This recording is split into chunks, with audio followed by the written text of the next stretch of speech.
பள்ளம் நோக்கி பாய்ந்து வரும் வெள்ளமென அருள் படைத்த வள்ளலே நீ நினைத்தால் போதுமே, இன்பம் வந்து என்னை சேர்ந்து கொள்ள தேடுமே.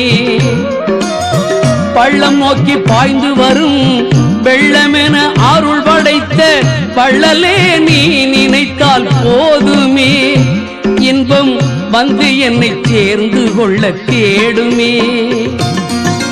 உள்ளத்திலே நீ இருக்க, உன்னை நம்பி நான் இருக்க, வெள்ளிமலையான் மகனே வேலையா, என் வாழ்வு வளம் காண கடைக்கண் பாரையா, கடைக்கண் பாரையா.